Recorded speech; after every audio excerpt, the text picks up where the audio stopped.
listening to Blind Shovel, an arts and music podcast. Today I speak with Sam Bosma, illustrator and art director. Hope you enjoy.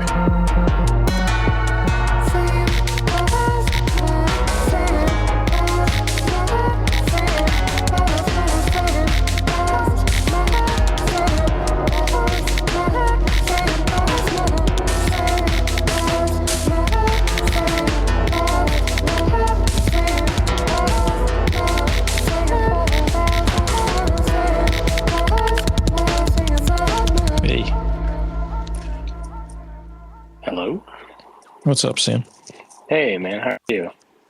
Good. Can you hear me all right? Yeah, loud and clear. Are you mic'd up? Are you headphoned up? I'm headphoned in. I'm doing AirPods. Right on. Is that an acceptable headphones? Yeah, I use the, what would you say?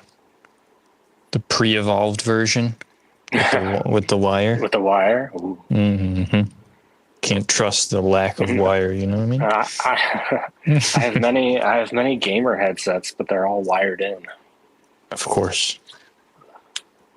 Do you game often?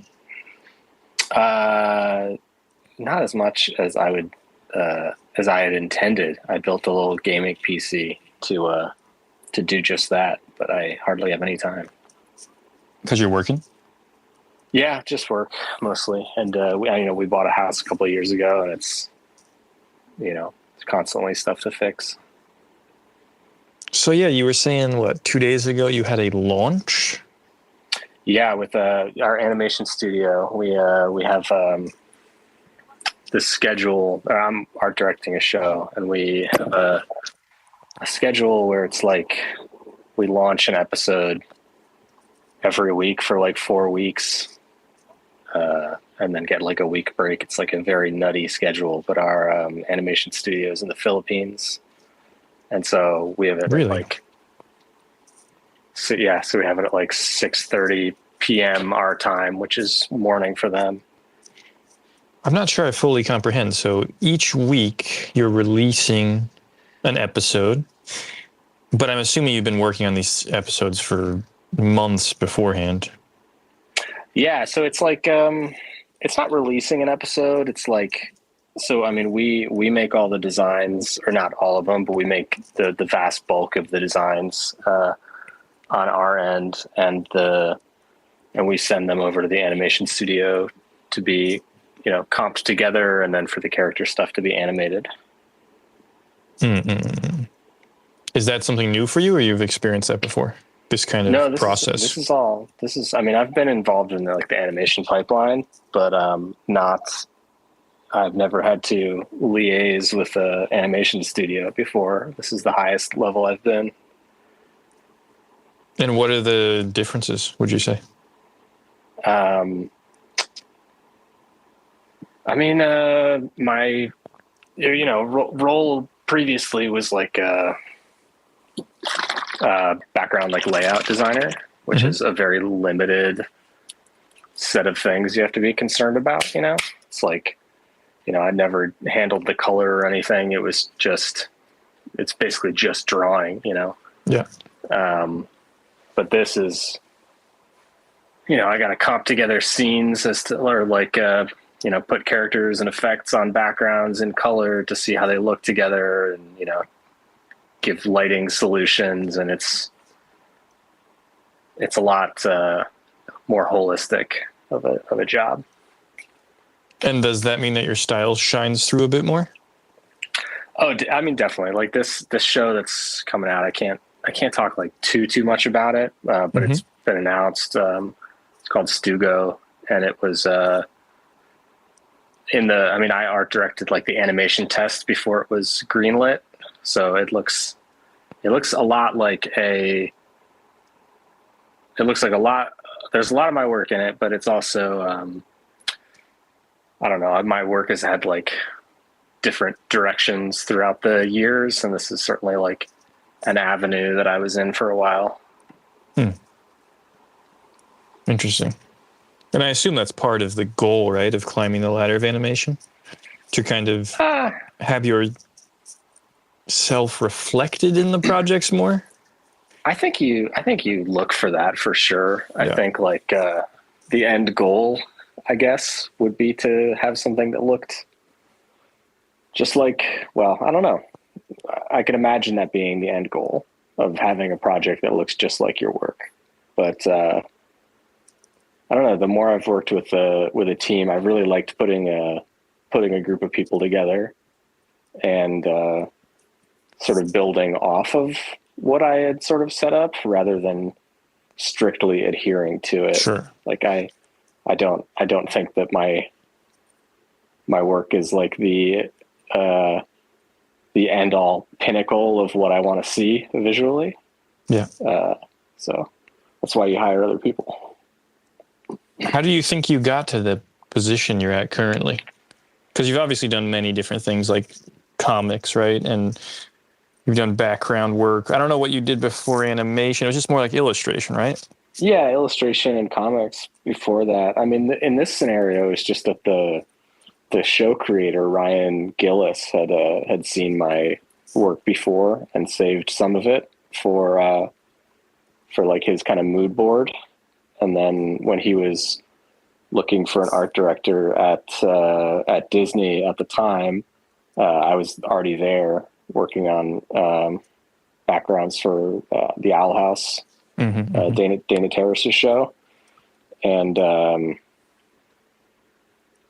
they just sort of connected us. I think we bumped into each other like on the way to the bathroom, and it was like, oh, I know you. It's very weird, but serendipitous, I guess. Was that something from Fantasy Sports that he had on the mood board? No, it was just illustration stuff. It's so strange. Like my early career just in illustration was always like trying to get out of the work that I was doing. Cause so much of it was like, I feel like I was just like miscast for years, as I was like too fantasy for editorial illustration and too not fantasy enough for fantasy illustration. So I was like trying to get fantasy illustration jobs by like doing anything fantasy oriented I could, but I was only getting hired by like newspapers and magazines for like the articles that they have in newspapers and magazines, usually not about, cool shit. So you got to figure out how to make it interesting for yourself. And you're saying in some ways that work was, I always find it interesting. Sometimes artists really hate doing certain projects or assignments, and it really connects to other people. I remember in college, this being the instance, people work that other people found really interesting. Yeah.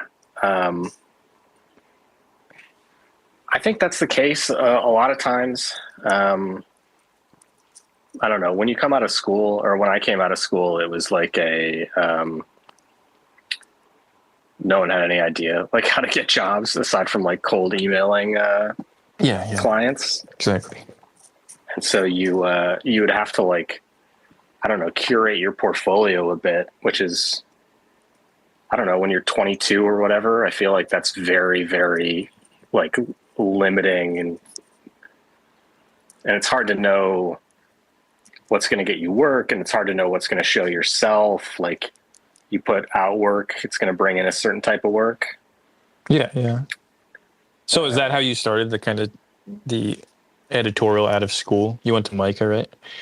Yeah, I went to Micah. And yeah, it was just editorial out of school. I mean, I tried to get jobs doing books. Like that was a little more interesting, a little bit more narrative, but the stuff that was easier to get was, newspapery, magazine sort of stuff. Could you have imagined the trajectory you ended up taking did you know you wanted to end up where you are now? Oh no, I have no idea. I had no idea. I still almost have no idea. I'm mostly just like floating project to project.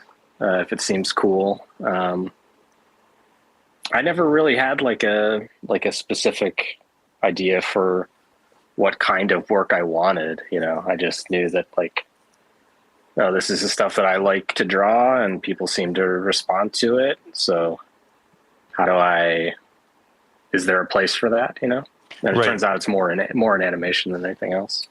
Maybe that multifaceted approach is best for animation, which has so many facets. Because I'm assuming you don't like strictly identify as like a cartoonist or something. And if I gave you infinite money right now, would you just make comics, or do you like that varied approach? It's very tough to say, honestly. If I were given infinite money, would I just be doing comics? Maybe. You'd be drawing, no doubt, right? You seem like innately. I'd be drawing for sure. Yeah, I would be doing something like that. I don't know. Maybe I'd just be in the garage. I don't know. Doing tinkering. What? Oh yeah, you're a tinker. I try and tinker. What are you tinkering with? I'm learning woodworking. Really? Yeah, I'm trying to make some stuff. That's cool. This is the thing. Since we purchased our house, everything is very expensive, and a lot of it doesn't seem like the quality you get is lines up with that cost a lot of times. So I'm trying to learn how to make some stuff myself. Also, fixing things in your house, like no one is harder to get a hold of and paid more right now than tradesmen, it's plumbers. It's a miserable experience. I mean, good for them being in demand, obviously. Oh yeah. People were shitting on them for a while, now they're at the top. So I think for me, I mean, I'm interested in woodworking as well, and this wasn't a decision I made because of AI or anything. It was made like 4 years ago, but I think more and more, as much as I love images, I just can't imagine that they're not going to be devalued to such a degree that there's going to be a lot of satisfaction in just being able to build a real thing until they build some robot that can build a, like a chair. Buddy, they're already there. But True. But I mean, no, they can't tinker like you tinker. I do feel like the longer I'm, I guess the longer I live, I guess it's not about being in the workforce or anything, but the older I get, I suppose, the more I wonder about the reasons behind making things. I feel like, I mean, that's the only, eventually that'll be the only discernible difference between, sure, AI art and art made by a person, which is that there's something inherently good and valuable and growing about making something yourself.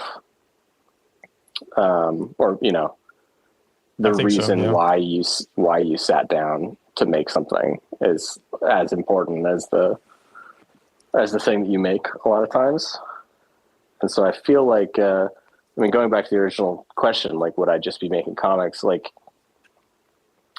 maybe. I mean, there's certainly an aspect of me that just wants to be doing that, or just wants to be, drawing and telling stories. But I really like working with other people on these animation projects. I really like having a team that I get to work with and manage and get to know, and I would miss that a lot.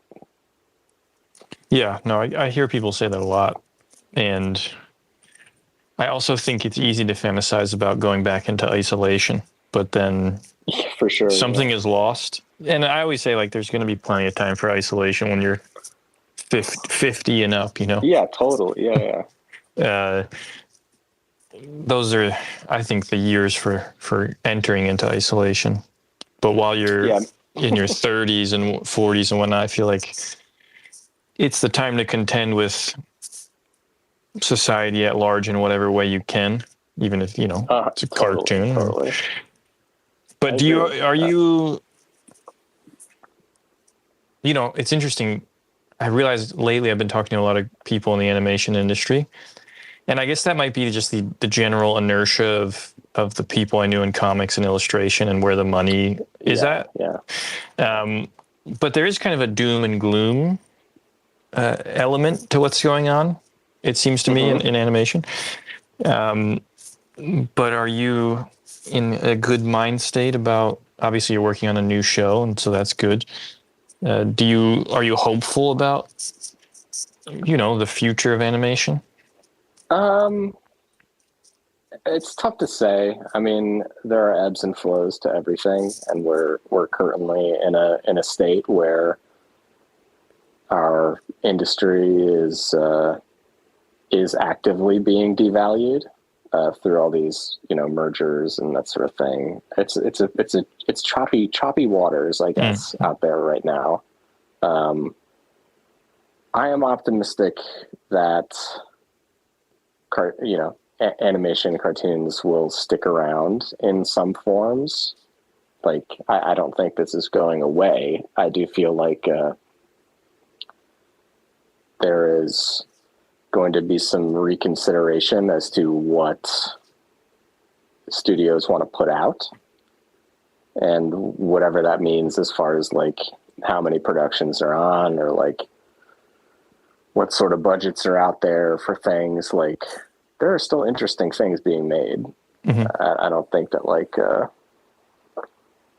I don't know. I'm not overtly doom and gloom, but also that's certainly from me currently having a job.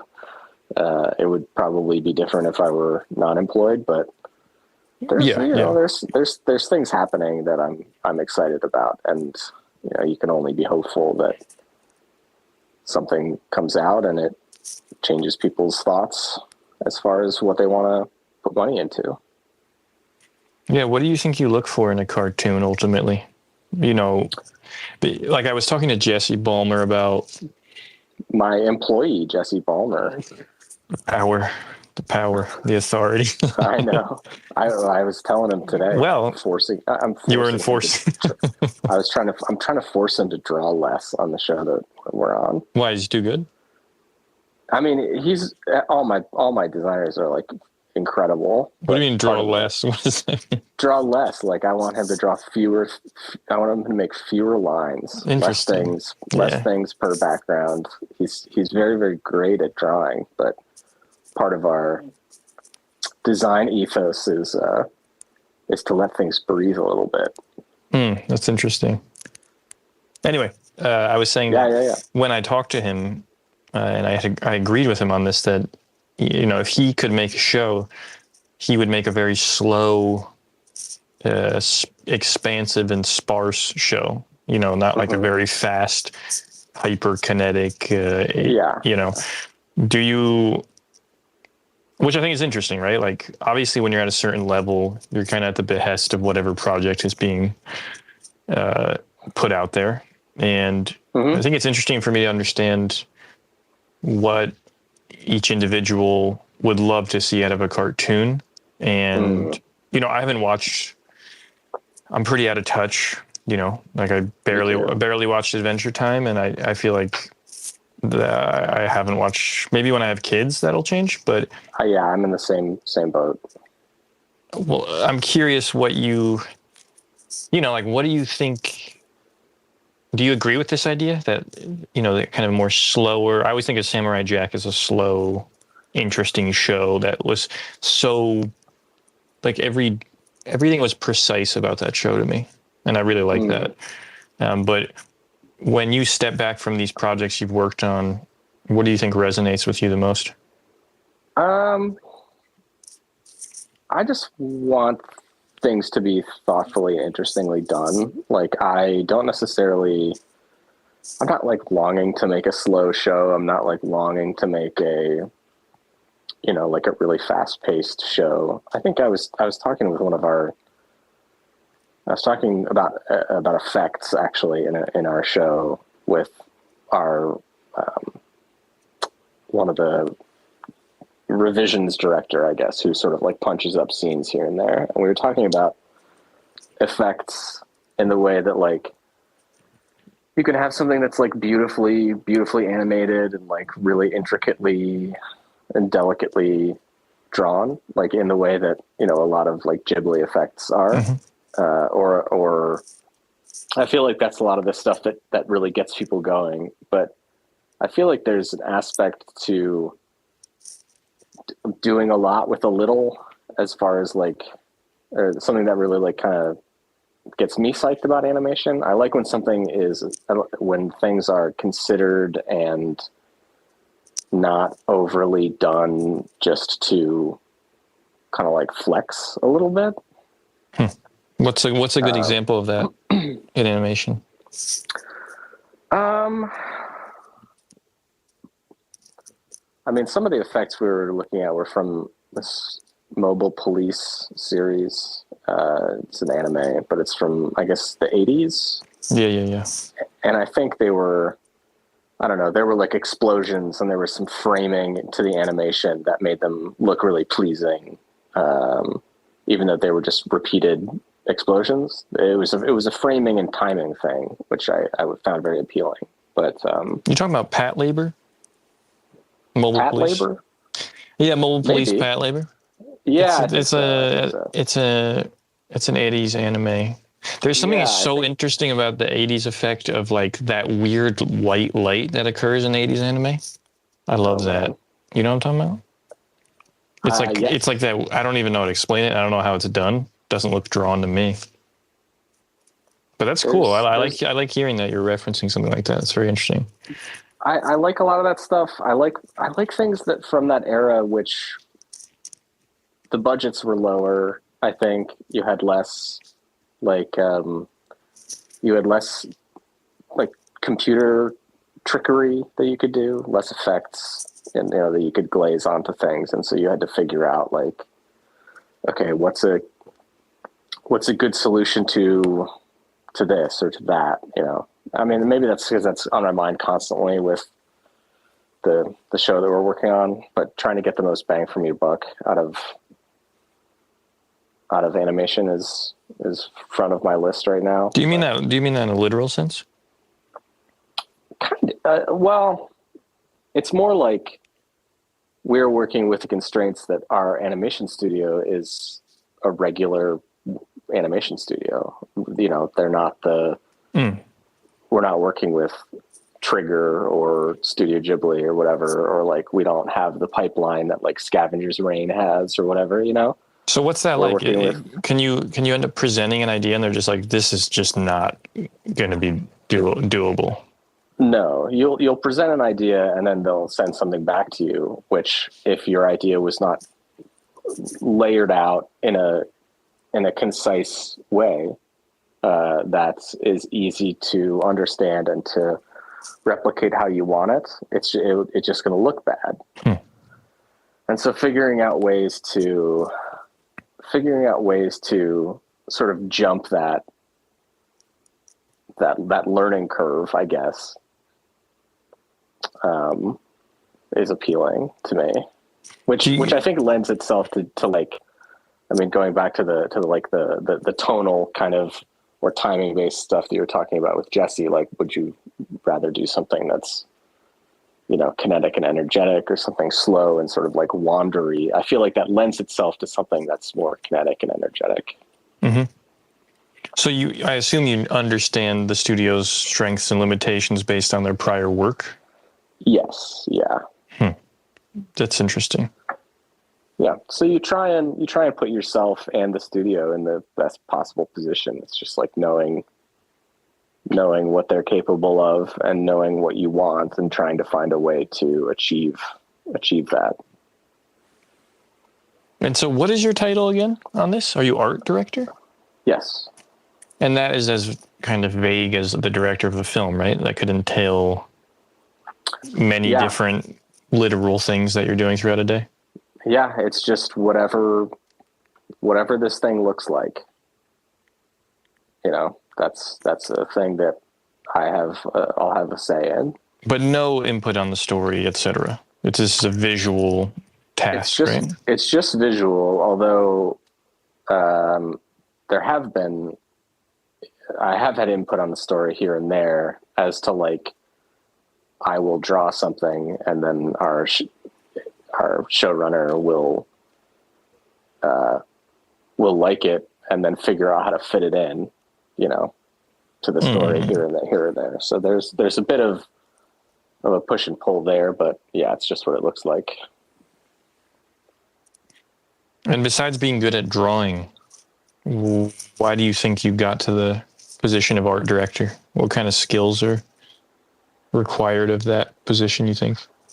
Well, it's a communication thing. There's not like my whole day is not spent drawing for the most part. I often wish it was, but there's a lot of managerial stuff. There's a lot of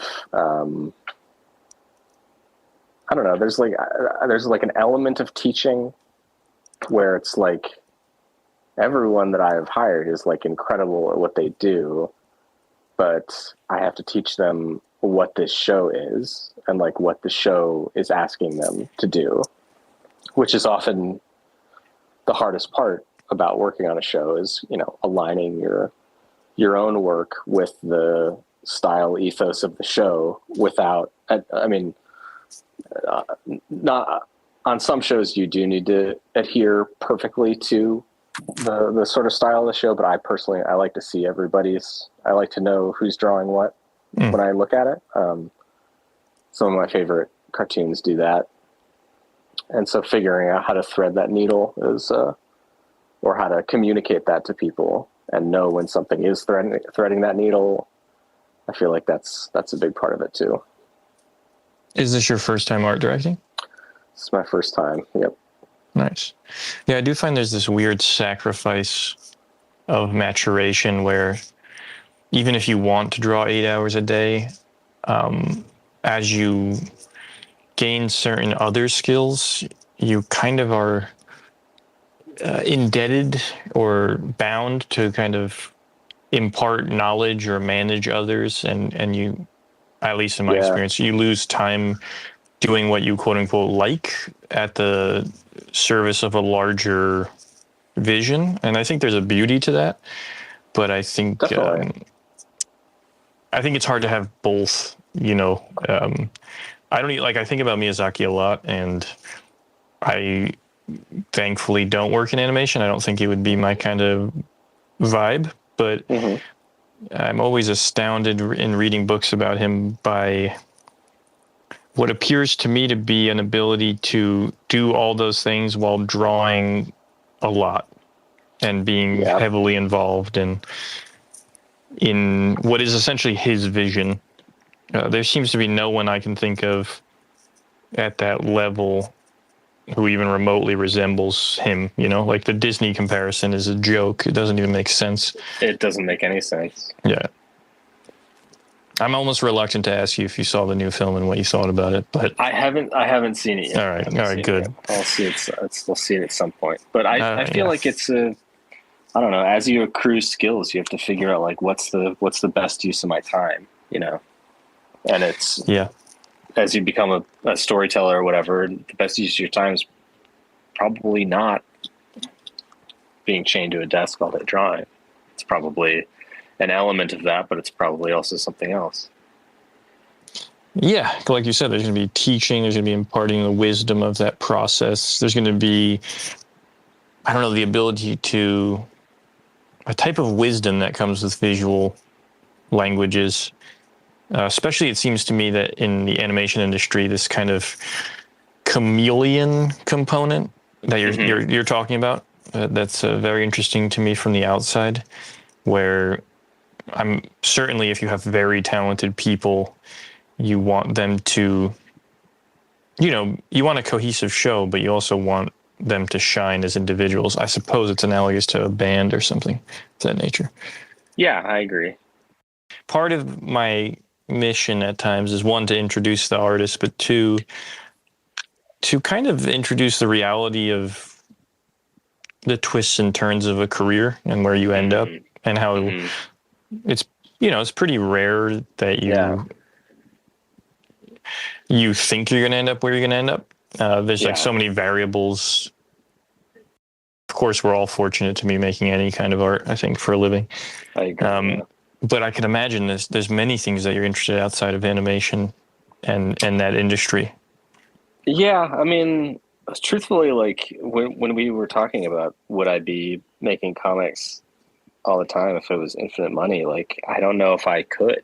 I just like mentally, I feel like I haven't made a comic really, and what my last fantasy sports book came out in 2017, maybe something like that. So it's like 7 years.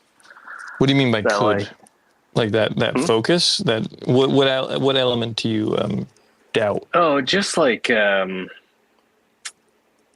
I guess I don't know. I don't know why what I would. I guess I don't know whether any of the stuff that I would draw would be for any purpose. I guess, or like, Mm-hmm. or have any value in it to like inherently, to make myself sit down and and draw and write. Like it's difficult.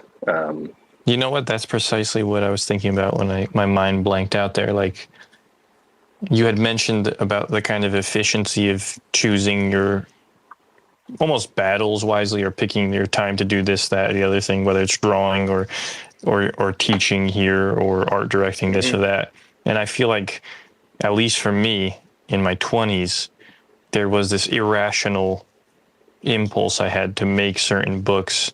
And I wasn't in the mindset of thinking, like I only have so much more time to live and I have to be more like particular about which project I finish or which I don't. It was just for me this irrational, like, sure, I'll spend 3 years on a comic book or 2 years, Absolutely, yeah. and that's hard to. I don't know if you can regain that.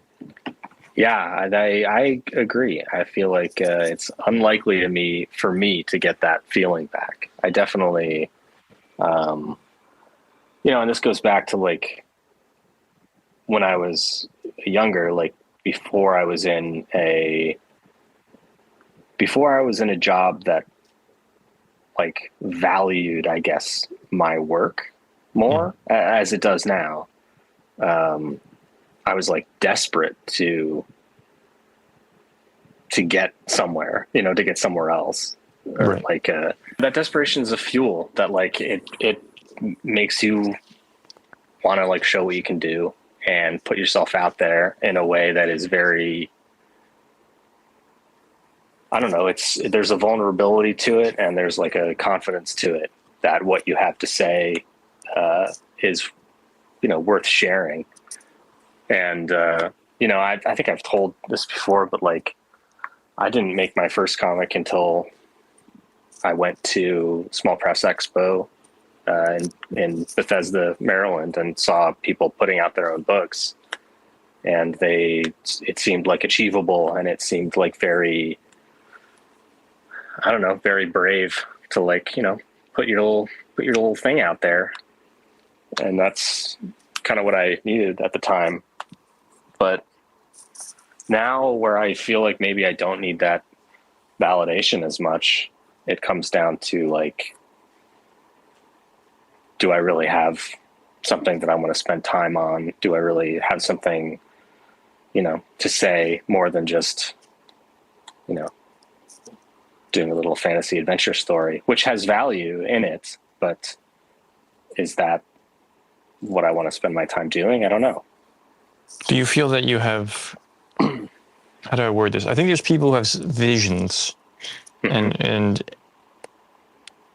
they often end up doing X, Y, or Z to pay the bills, or they fit into the animation cog in this way that doesn't quite express their full potential. But then there's people I know who I think, oh, that's like, they make more sense on a team and being an element of something larger, and they can be really good at that one thing. Yeah. But what's interesting about you is there's I assume with comics that since it's such a singular activity, there's usually like a vision component. Do you feel that? Yeah, I mean, I guess it's a similar question. It's like left to your own devices, or do you feel that you're missing some aspect of self-expression when working on these bigger projects, or do you feel you've just reached a part of your life where that self-expression isn't as necessary as you're saying with the the kind of desperation to maybe differentiate or be seen? I think there's definitely an element to that. Like, I feel like there is an element of myself that is not expressed in the work that I'm doing now. But is it important that it gets expressed? Right. Is what I wonder. Yeah. You know, like, strange question. Yeah, it's interesting. No, totally. Like, yeah. and is it like, I don't know. When I was first making stuff, it was harder to see what other people were doing in general, and it was, making comics was a way of communicating with people. Like, hey, this is what I like. This is what I want to read. Here, you can read it. But now it's like, and everybody likes the stuff that I like. It's like, it feels a lot less interesting now, or a lot less novel. Like the novelty of what I was doing is not there anymore. And so if it's not a novel thing, you have to figure out, like, okay, what is the reason to put this out there? And I just struggle to find that sometimes.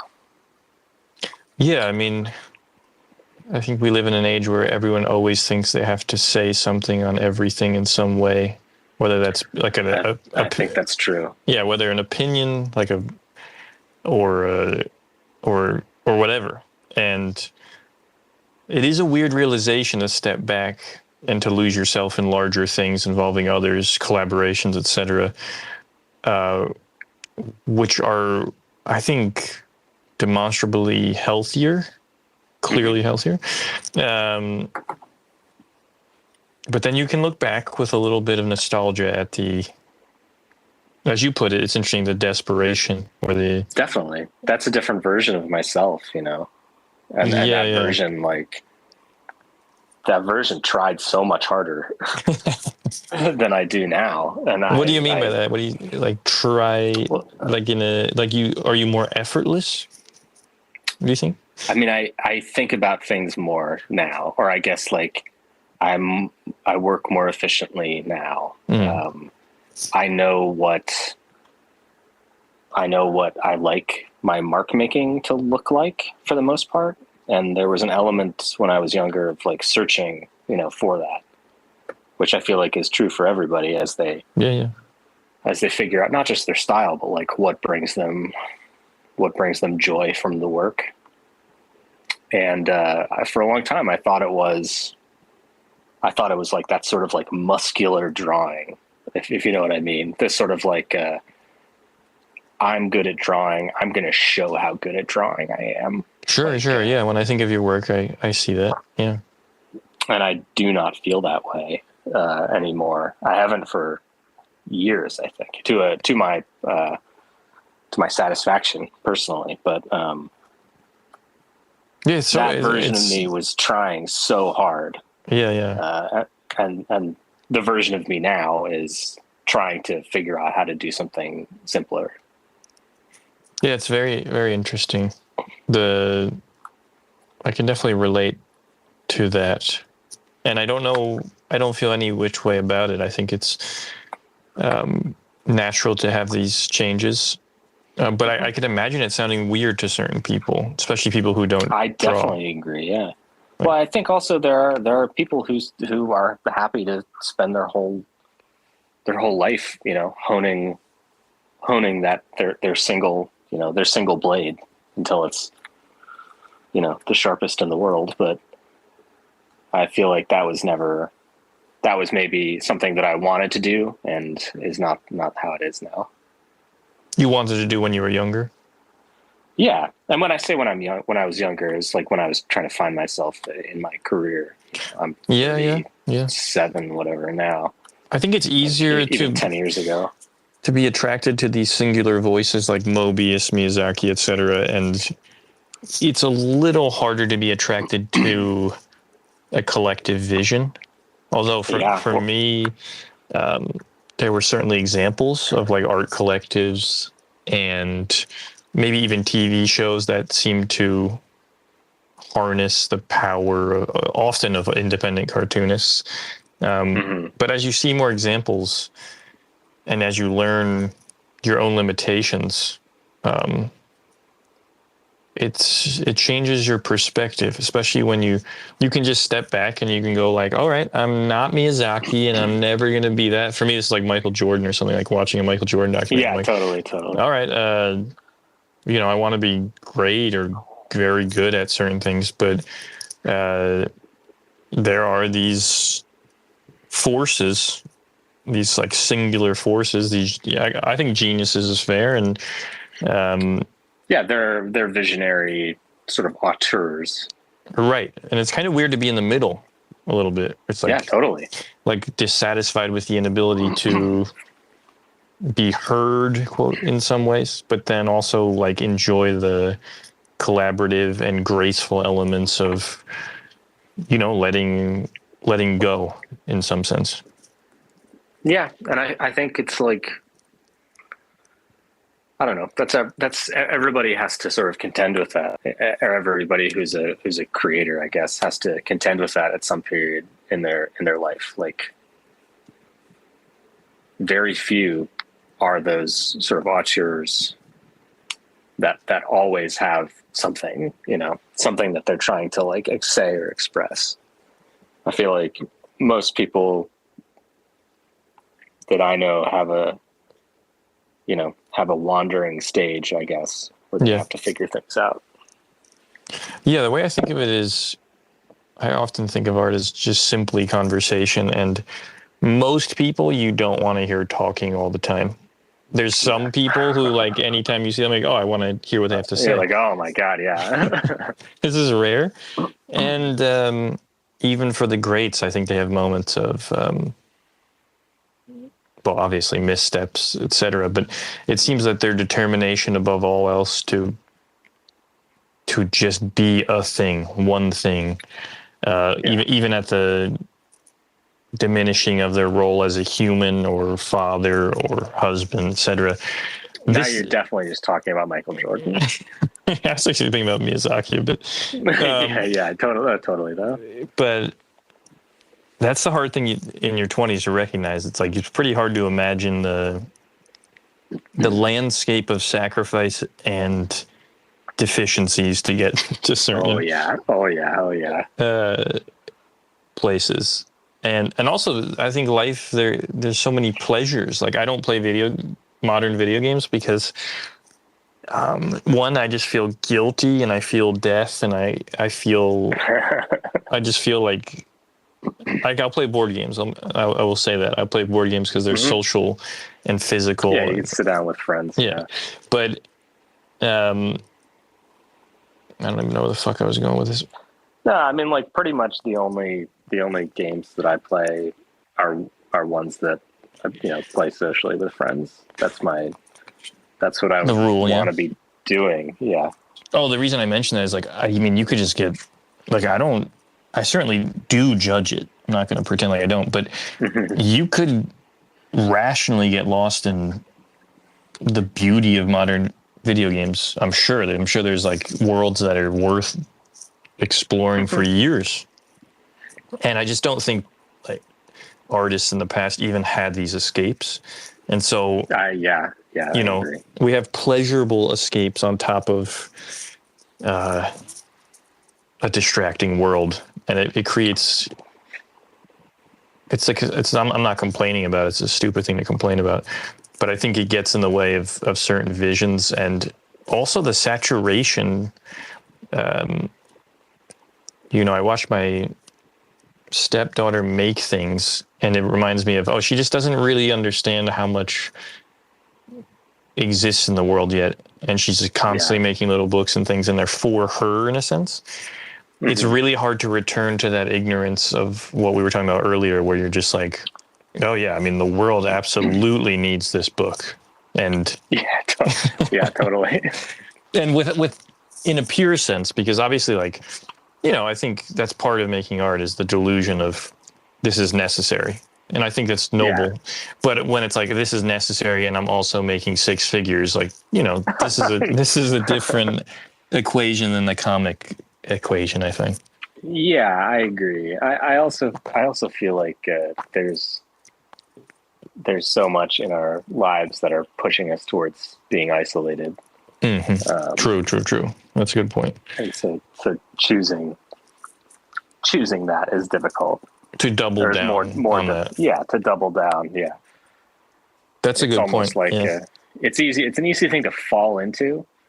Like it's very easy to, finish off the day and just like scroll your phone or whatever while the TV's on, and like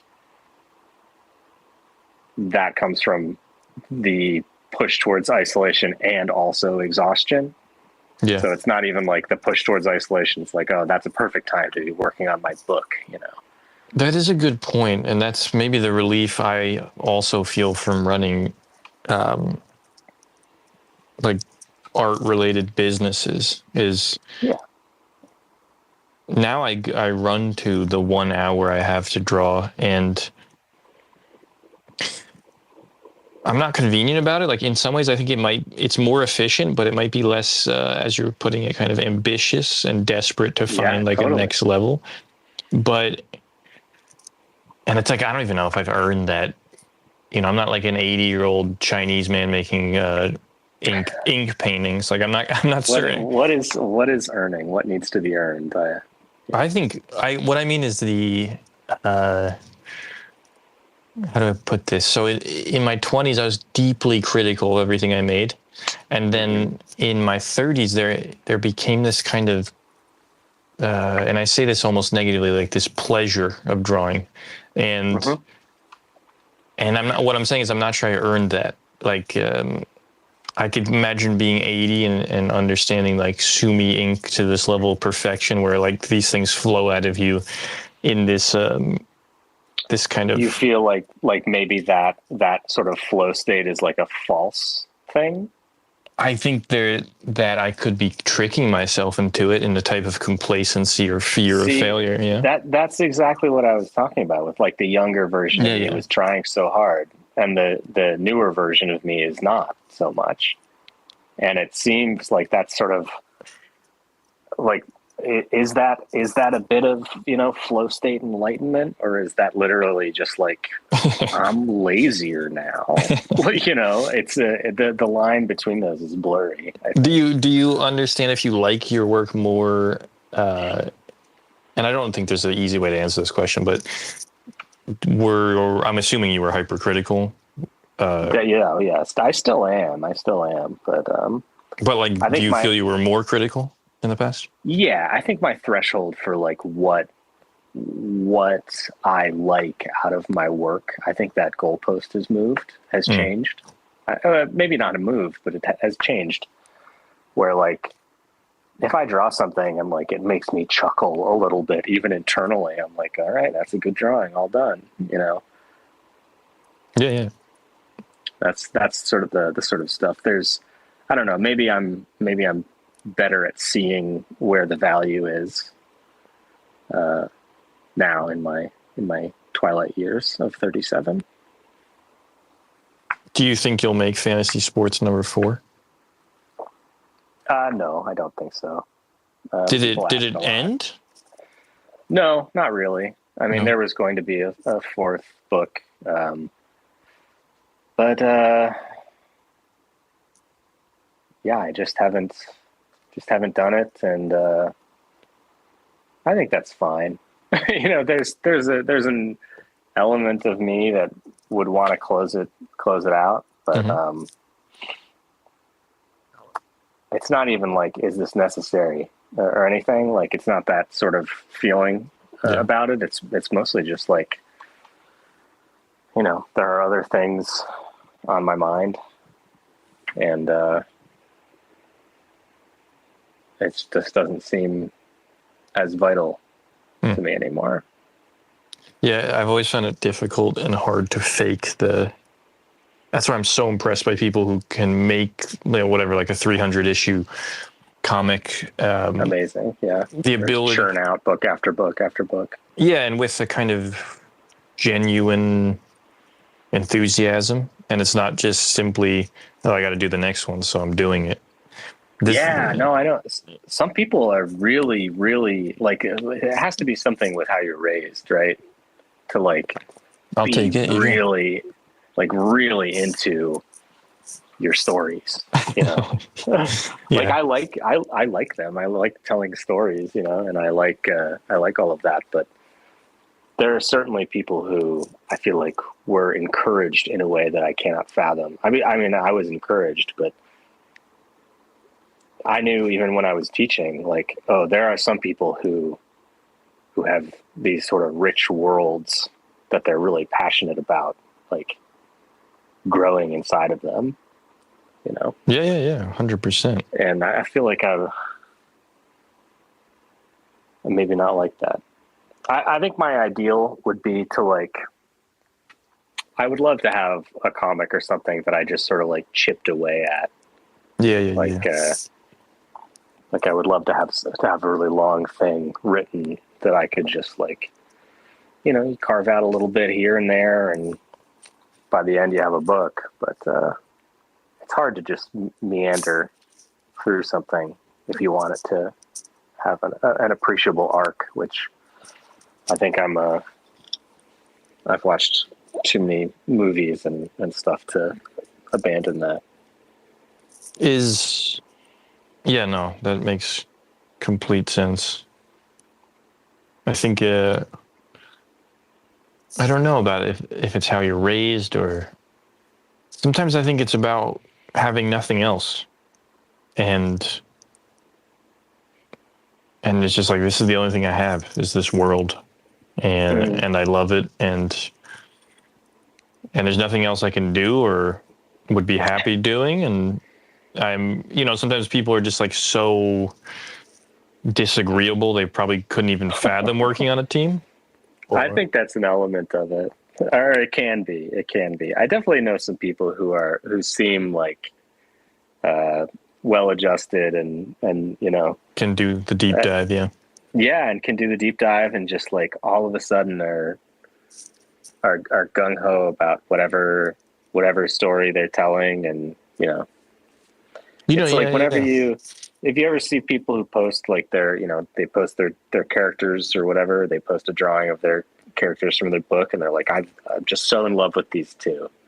Yeah. In my mind, I'm like, these are toys that you have, you know, fashioned in line and color. Like, how could you have how could you think of them in any way besides like these are tools in my story? But I don't know. I know what you mean. It's like even me, like, I just fucking drew Garfield one day, and then I said 50 more years of Garfield. It's just something about Garfield. That's really interesting. Did you ever have OCs? Did you ever make OCs? What's that? Original characters? Like, you know, there's like a whole. No, I don't know. There's like a whole realm of people who create characters and have like these sort of internal stories that they cook up, but they never write the story. You know, it's all like, oh, these are the characters and these are their lives, and like, here's all of the things that they like and dislike. No, it's so antithetical to how I make books. Like, I'm so inhuman process-wise that I don't even like, it's more like my characters are a feature of a landscape than they are people, or and so I'm actually I hope to challenge myself with this on the next thing I work on, but I don't build worlds outside of the thing. I don't get lost in and I think that's, that's a criticism. Like, my books are basically like page one and I move forward. And actually, that's something I was about to ask you about scripting. Like, for me, scripting ruins my spontaneity and magic and my ability to approach the page each day, feeling like I'm not being employed by my former self who wrote the thing. And that's a level. That's an immaturity on my part. Whoever that motherfucker is, you know. Yeah. I mean, I trust him, but I can. Yeah, I've always valued the kind of spontaneity of just going to the page. But of course, like Miyazaki's, like Howl's Moving Castle, I think the ending is just, I mean, maybe the worst. of his movies, but when you learn about how he makes films, which is basically following like really good illustrations that connect with him and then building off that, like, and not even knowing the ending, it makes total sense. And I think it's true that the arc suffers. So with fantasy sports, you tend to write the whole thing out, then draw it. I did for 1 and 2, and for the third, I basically did an outline, and then I kind of meandered a little bit. Like I kind of knew what each page I wanted to do with it, but I didn't write dialogue or anything at that point. And I think, it was a bit of an experiment. It's like having a board-driven show or a script-driven show, right? But in my mind, I like reading a lot, and so I feel like I like pleasant words put together in nice sentences, and so that lends it to being written first. Though I think like ideally it would be some sort of mix, right? Where it's like, I know where this story is going. I know the voices of the characters. I know kind of how they would say things, but you have some space to sort of like, oh, I drew this thing and now I kind of want to see where it goes, or like being able to meander a little bit, I think is appealing. But I think like I've done it a couple of ways, I have made comics with a variety of processes, and I have not found a process that I feel like, okay, that's the way that I want to do it. I get that. Not having that process, plus not having like the sort of like desperation to do something has definitely put me in a state where I'm just not really making any stories. Were you implying that you read? Yeah, I read the books. I love them. I read them. How often do you read? Every day, usually. Really? I usually read like, I don't know, like 40 or 50 books a year. I try. What do you, if you don't mind me asking, what are you reading? What am I reading? I'm doing reread stuff right now. What does that mean? Oh, like I'm reading books that I've read before, stuff that I haven't read in a while. So I did, I had to wait at the doctor's office at the ER for some stitches the other day, for like 8 hours. And I read the entire Wizard of Earthsea, the first book. My favorite books ever, probably. Wizard of Earthsea. That's Ursula K. Le Guin. Ursula Le Guin. Yeah. The legend herself. Never read it. Seen the Goro Miyazaki film, so that's good enough for me. Yeah, it's good enough. That covers pretty much everything. Oh boy, they are just the best. What else? So you really are a fantasy man. I'm a fantasy man. I read some sci-fi here and there, but I'm not really a big sci-fi guy. I don't really. Sci-fi is so much about ideas and concepts, and I like a sword with a name, and I like a cool magic spell here and there. So, yeah, fantasy man. And is this TV show, or I don't know what you call it, animated show coming out? Is that Fantastical? Sort of. Yeah, I mean it's a more sci-fi than fantastical. It's in the sort of like some of our references we pulled from are like the sort of Johnny Quest style, like adventure stuff, but also like Ray Harryhausen. Nice. Is, that sort of vibe. It's an adventure thing. Yeah. How are you referencing Harryhausen? Not obviously in stop motion, but just the feel? The feel, yeah. I mean, Mysterious Island is the thing that we talk about frequently. I don't know if you've seen Mysterious Island. I actually haven't. It is the sequel. No. It's a Jules Verne. It's a Jules Verne thing. It's the 60s. Yeah, I'm checking it out. Yeah, there's an island. It's got real big crabs. It's a huge crab. Huge crab, huge birds, big beehive. These birds are insane. Yeah. Oh, it's great. Yeah, I'll watch that. They kill and eat that bird, and they find like a piece of buckshot in it from somebody else, and they're like, we're not alone on this island. Spoiler alert. But yeah, I know. Sorry. But yeah, I mean, it's like, I don't know. I love all of Harryhausen's designs. I feel like there's so much like interesting, weird ugliness to how they move and like how the characters are, which I feel is interesting. And when is this show that you made coming out, or that you work on? Sorry, I don't know.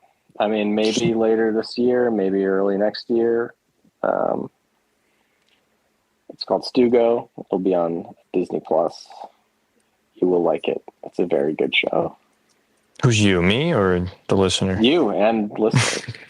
I think honestly, it's really, really good. Really?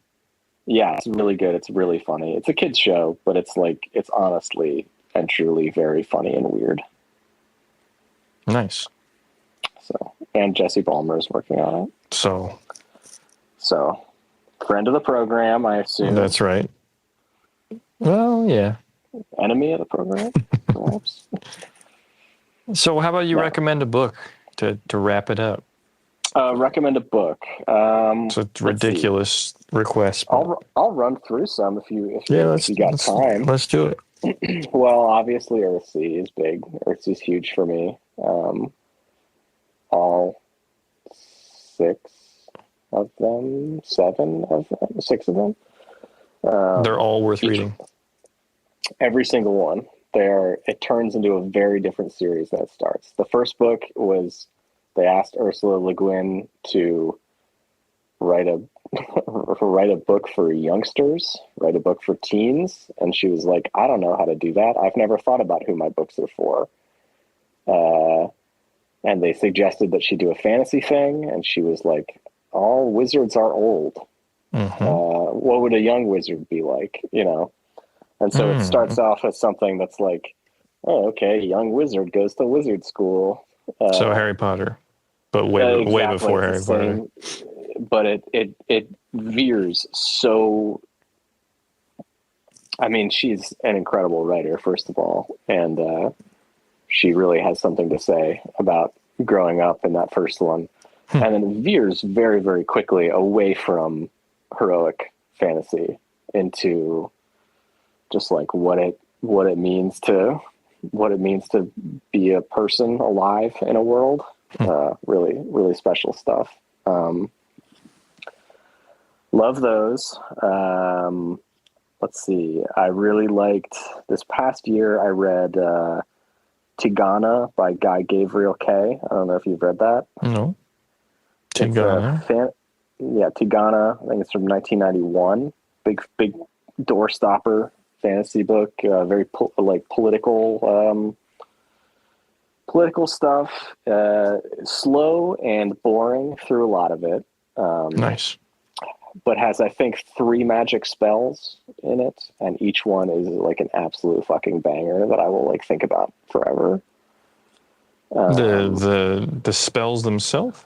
The spells, like the acts of magic, are very, very cool and very impactful to like the world, and just very strange. That's really good. Have you read Book of the New Sun? Oh yeah, wouldn't even bother to recommend Book of the New Sun. Amazing books. You know what's weird? I've read the first Shadow and Claw because my friend Jesse Fillingham loves it, and that's what this podcast. That's the first two. Oh, is that 2? Oh, I didn't read Claw. I read Shadow. Okay. Is it Shadow of the Torture? Shadow of the Torture. Yeah. And this podcast is named after a very random line in that book. Wow. Yeah. And I hope to read all of it one day when I feel like I mean, I admire your ability to read these kind of dense, heavy things while also working a lot. Because sometimes I'm just like, book, especially with Book of the New Sun. It's like I can't be looking. You got to read all the words. You got to read every single one. Yeah. All right, so you're really fantastical. Yeah, I love Book of the New Sun. When I was in 4th grade, I found in the library Barlow's Guide to Fantasy. You know that book? No. Wayne Barlow's Guide to Extraterrestrials is another one. Wayne Barlow, the painter, concept artist. No, I'm not that fantastical, to be honest. Are you not? I thought you were.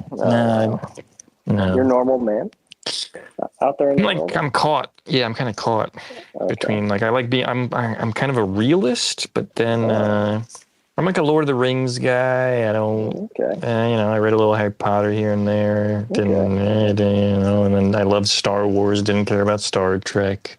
Just trying to. I don't actually know where I fit in the sci-fi fantasy axis. In the Venn diagram. Yeah. Yeah. But anyway, I didn't want to interrupt. But I just did. I've never mentioned that the show is named after a very random sentence. Say the name of the show. Blind Shovel. Blind Shovel? Yeah. Wow. There's no reason anyone. I'll try to pull it up and send it to you. Well, when I found 4th grade, found Barlow's Guide to Fantasy. It is basically a book of fan art by this painter, Wayne Barlow, who is a concept artist. He did. He's done a lot of stuff with Guillermo del Toro. He did a lot of the kaiju from Pacific Rim. He did a lot of, he's done a lot of stuff here and there. He did a book called Inferno, which is about like a taxonomy of hell, which is extremely gnarly looking. He did a book called Expedition, which Discovery Channel made a special on. That's like here's life on an alien world. It's like really well thought out. But he did these 2 books of fan art of just like characters from books that he liked, and the Alzabo from Book of the New Sun was like the very first one. So I bought that book when I was in 4th grade. Oh, so you're seasoned. I tried so hard to read it, but I didn't read it until years later. But Book of the New Sun rules. Earth. All right, I'll give you one more because you were dropping some dense. Sorry. Well, 7 book, 4 book. We got 2 book. Earthsea is an easy read. What age? What's the ideal age to read that? Earthsea. I mean, it's a book for teenagers, but it's like, I think reading it now you'll get a lot out of it. I'm sure. You can, you read it in a day, pretty much. It's like 250 pages. Easy read. But also, I read a book called Black Tongue Thief earlier this year by Christopher Buhlman. It's a cool name. It's a cool name. It is a cool book. It is. It's basically like it's a fantasy book, and it is a very kinetic, sort of like bouncy fantasy book. There's a lot of strange stuff that goes on, and when you read it, it's very easy to picture it animated, like Lupin the Third or something, like very sort of like screwball kind of stuff. It's just a blast to read. Really fun. All right, I think that's sufficient. Yeah, I like books, man. What can I say? That's great. Thank you for your time. I appreciate it. Of course. A pleasure. I hope you stay fantastical. I don't know any other way to be.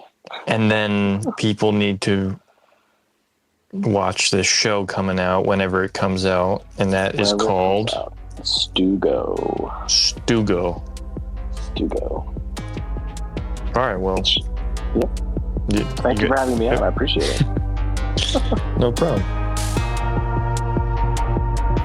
Music by Dory Bavarsky and Mingja Chen. Next up, we have John Dole. Enjoy your week.